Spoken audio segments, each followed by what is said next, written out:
नमस्ते विद्यार्थी मित्रों, कक्षा 9वीं में हिंदी में आज हम बात करेंगे पर्यायवाची शब्द और विलोम शब्द। दोस्तों, हिंदी में पोस्ट मिड टर्म जो सिलेबस है हमारा, उसमें व्याकरण में ये 2 चैप्टर है। श्रुति शब्द भिन्नार्थक शब्द, उसका हमने वीडियो आपको भेजा है, और दूसरा ये है पर्यायवाची और विलोम शब्द। अब जैसे कि हम फैमिलियर है इससे कि पर्यायवाची शब्द यानी कि सिमिलर वर्ड और विलोम शब्द यानी कि ऑपोजिट वर्ड, और फिर भी ये हम एक बार फिर से समझ लेते हैं कि हकीकत में ये पर्यायवाची शब्द किसे कहते हैं, विलोम शब्द किसे कहते हैं, और एग्जाम में परीक्षा में किस तरह से वो पूछा जा सकता है। तो आइए उसकी चर्चा कर लेते हैं। सबसे पहले पर्यायवाची शब्द, तो उसकी परिभाषा पहले देख लेते हैं कि जो शब्द अर्थ की दृष्टि से समान होते हैं वो पर्यायवाची शब्द कहलाते हैं। एक बार फिर से, पर्यायवाची शब्द किसे कहेंगे? जो अर्थ की दृष्टि से समान है, चाहे उसमें शब्दों में बदलाव हो, लेकिन दोनों का अर्थ अगर एक ही है तो वो पर्यायवाची शब्द है। जैसे यहां उदाहरण दिया है, दूध के पर्यायवाची में है दुग्ध, क्षीर, पाई, गोरस।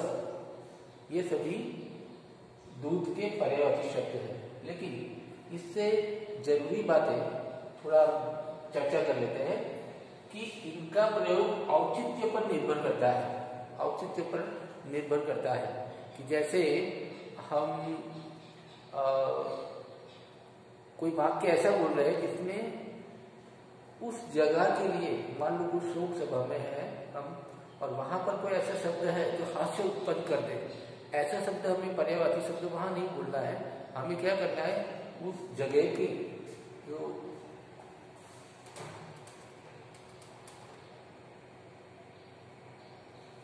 हमें एप्रोप्रिएटनेस, औचित्य हमें लगे, ऐसे शब्दों का इस्तेमाल करना है। ऐसा ही उदाहरण यहां पर है।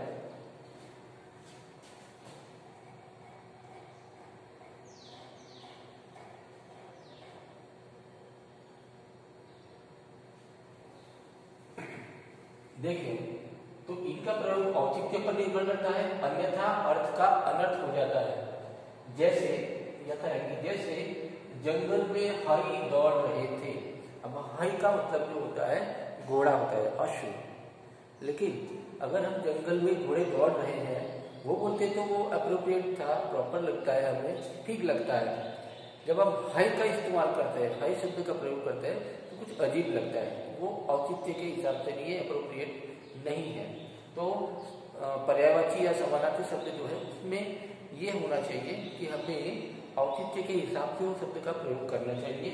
जैसे इस वाक्य में हाई शब्द, जंगल में हाई दौड़ रहे थे, तो इस वाक्य में हाई शब्द अश्व, घोड़े आदि का पर्यायवाची है, परंतु यहाँ इसका औचित्य सही नहीं है।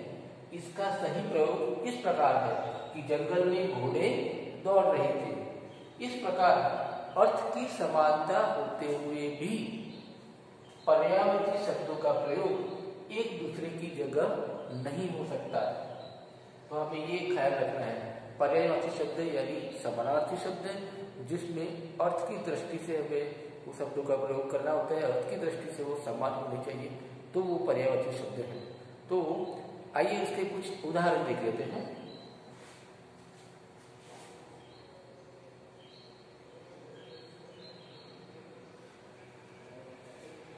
आप सभी से निवेदन है कि आप पढ़ तो रहे हैं, समझ रहे हैं, लेकिन साथ में आपको नोटबुक में भी कॉपी करनी है, इसकी परिभाषा भी कि अर्थ की दृष्टि से समान शब्द जो है वो पर्यायवाची शब्द है, वो भी लिखना है। और ये कुछ प्रमुख जो पर्यायवाची शब्द है वो भी आपको लिखना है। जैसे कि अतिथि, हमें ये याद रखना है कि आपकी जो व्याकरण की नोटबुक टेक्स्ट बुक है, तो उसके अंदर हमारे चैप्टर के हिसाब से जो भी पर्यायवाची शब्द, विलोम शब्द है, वो आपको नोटबुक में कॉपी करने हैं, क्योंकि परीक्षा में उसी में से पूछा जाता है। पाठ के आधार पर जो भी पर्यायवाची शब्द है और विलोम शब्द है वही। तो कुछ उदाहरण, अतिथि यानी अभ्यागत, मेहमान, यहाँ वचन में गलती ना हो, मेहमान लिखते हैं कई लोग, बोलने में भी गलती करते हैं, लेकिन सही में वो मेहमान है। पाहुना, आगंतुक, ये सब अतिथि के पर्यायवाची शब्द है। अंधकार तो उसका पर्यायवाची शब्द है तिमिर, अंधेरा, तम। अमृत, अमृत का पर्यायवाची शब्द है सुधा, अमीर, पीयूष और सोम। इस तरह से असुर, असुर के पर्यायवाची शब्द दानव, धनुज, दैत्य, राक्षस, निशाचर, मंजार, यातिदान। दोस्तों में ये याद रखना है कि जब पर्यायवाची शब्द हमें पूछे जाए तो कम से कम 2 शब्द जो हमें लिखने ही है। पर्यायवाची शब्द मतलब एक शब्द लिख दिया वो काफी नहीं है, 2 शब्द। तो इसलिए आपको जरूरी है कि आप ये टेक्स्ट बुक से पढ़ें, ये रिकॉर्डिंग में भी, ये वीडियो में भी देख करके आप जो भी हमने चर्चा की है वो सब शब्दों को देखना है, याद रखना है। इस तरह से आँख, ये कुछ ऐसे इंपॉर्टेंट और ज्यादातर पूछे जाने वाले पर्यायवाची शब्द है जिसकी जानकारी हमें होनी चाहिए। आँख, नयन, लोचन, चक्षु, अक्षी, दृग, नेत्र। इस तरह से दूसरा शब्द है अपराधी, तो गुनहगार, कसूरवार, मुलजिम। तो ये उसके पर्यायवाची शब्द है, उत्तर देखते हैं।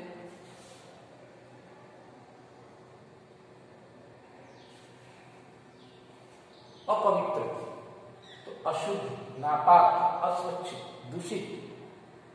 तो यहाँ भी हमें ये देखना है कि वाक्य किस प्रकार का है। अगर कोई वाक्य बनाया हुआ है उसमें हमें श्रवणार्थी शब्द जोड़ना है तो हम ये अपवित्र जो शब्द है उसमें वो वाक्य के हिसाब से कौन सा पर्यायवाची शब्द हमें प्रॉपर लगता है, औचित्य वाला लगता है, उसके हिसाब से हमें जोड़ना होगा। इस तरह से अफवाह तो गप, किंवदंती, जन श्रुति, जन प्रवाद। इस तरह अभद्र, असभ्य, जो इंग्लिश है, असभ्य, अविधि, अकुलीन, अस्पृष्ट, अभिनंदन तो स्वागत, सत्कार, भावभवन, अभिवादन। अमन, शांति, सुकून, सुख, चैन, अमन, चैन। इसी तरह से अमर, चिरंजीवी, अनश्वर, अजर अमर। अमीर, धनी, मालदार, रईस, दौलतमंद, धनवान।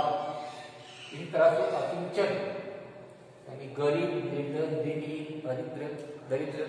तो इस तरह से ये है पर्यायवाची शब्द। अब इसके साथ काफी सारे हैं पर्यायवाची शब्द। मैं आपको एक PDF फाइल भी दे दूंगा तो उसमें आप ग्रुप में देख लेना। और ये तो हो गई, हमने बात की कि हमें व्याकरण की, हमारी जो सरस्वती व्याकरण नीति है उसमें जो पाठ के आधार पर जो शब्द है पर्यायवाची शब्द वो हमें पढ़ने हैं, याद रखने हैं। और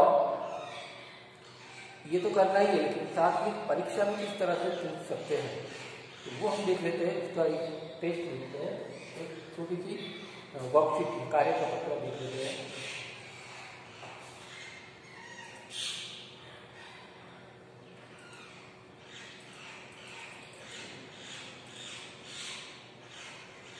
देखिए इस तरह से जो होता है हवा, हवा का पर्यायवाची शब्द है तो हमें इसमें से बताना है चक्रवात, पावस, समीर या सुधा, 4 में से कौन सा है तो हमें वो टिक मार्क करना है।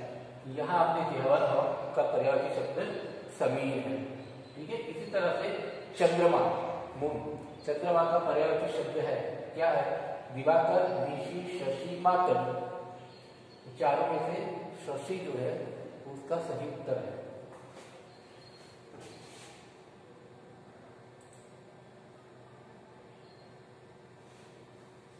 इसी प्रकार आंख का पर्यायवाची शब्द चक्षु, लोचन। अच्छा, शब्द नहीं है, देखो यह सवाल भी होता है, आंख का पर्यायवाची शब्द नहीं है, कौन सा नहीं है तो चक्षु, लोचन, दृष्टि, नेत्र। तो चक्षु, लोचन, नेत्र तीनों पर्यायवाची शब्द है, सिर्फ ये दृष्टि है, दृष्टि को चंद्रमा का पर्यायवाची शब्द नहीं है तो हम इसे टिक करेंगे। निम्नलिखित में से दिनकर किसका पर्यायवाची है तो सूर्य, निशाचर, सुधाकर, विभाकर, इनमें किसका पर्यायवाची है दिनकर तो सूर्य का है। तो इसे हम शब्द में लिखेंगे इस तरह से। अरविंद, अरविंद का पर्यायवाची शब्द है कौन सा है? अरब निवासी। अरविंद जंगल या कमल, तो उसका सही उत्तर है कमल।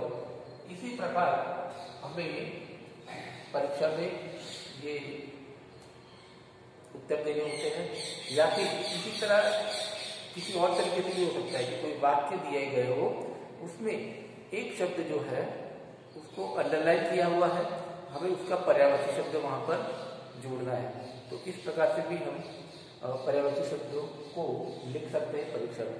ओके, अब आप आगे देखते हैं विलोम शब्द।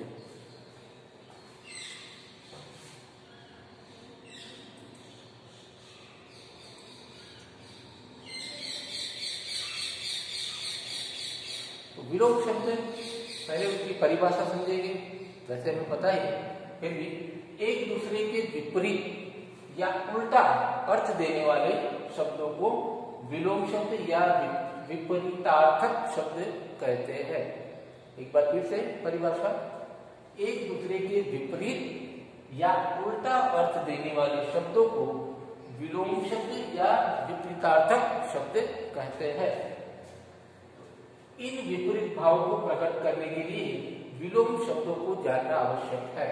यहां हम देखें कि बड़ा और छोटा, सूर्योदय और ये सूर्यास्त। तो इस प्रकार ये दिन है और ये रात है, तो ये विपरीत अर्थ दिखाने वाले, उल्टा अर्थ देने वाले जो शब्द है उसे विलोम शब्द कहते हैं। आइए इसके उदाहरण देखते हैं।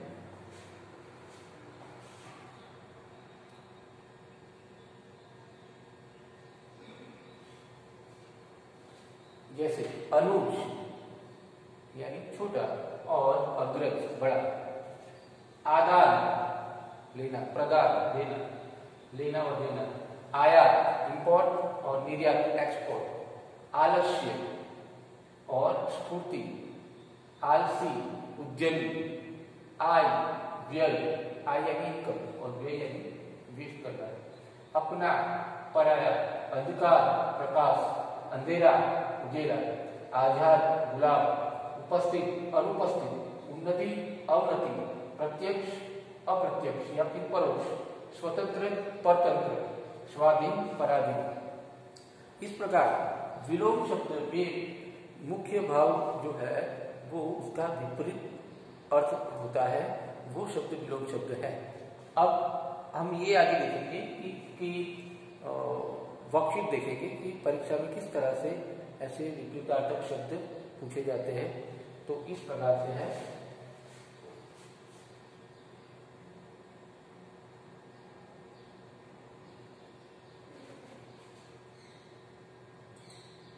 थोड़े बड़े पॉइंट कर देते हैं।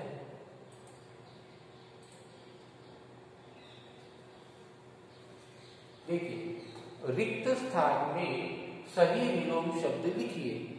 तो भारत में अनेकता होते हुए भी एकता या शांति है, तो हम यहाँ पर औचित्य के हिसाब से यहाँ लिखेंगे कि यहाँ एकता है। अनेकता का विलोम शब्द एकता है, तो यहाँ एकता लिखेंगे।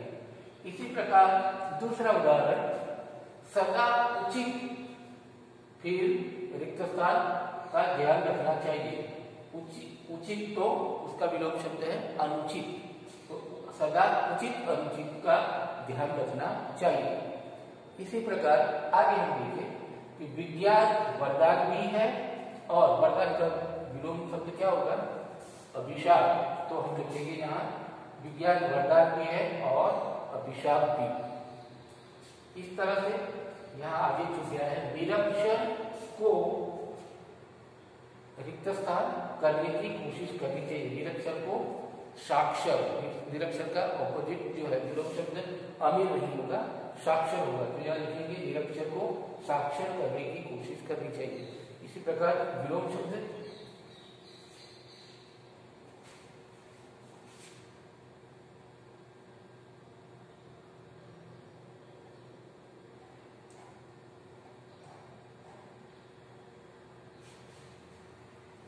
तो दोस्तों हमने देखा कि कक्षा 9वीं हिंदी में हमारे पोस्ट मिड टर्म के सिलेबस में समश्रुति बन्नार्थक शब्द वो है जो हमने बात की थी पहले वीडियो में, और आज हमने बात की पर्यायवाची शब्द और विलोम शब्द की। तो आपसे ये निवेदन है कि आप हमारी व्याकरण की जो टेक्स्ट बुक है वो पढ़ें, उसमें पाठ के आधार पर जो भी पर्यायवाची और विलोम शब्द है वो तैयार करें। धन्यवाद।